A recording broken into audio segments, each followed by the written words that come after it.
काय झालं? तुम्ही कुठे जाता?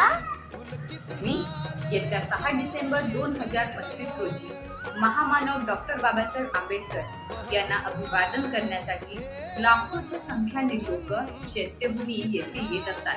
त्या अनुषंगाने चैत्यभूमी परिसर स्वच्छ ठेवण्यासाठी आम्ही आंबेडकरवादी सामाजिक संस्था रजिस्टर आयोजित आपली भूमी स्वच्छ भूमी चैत्यभूमी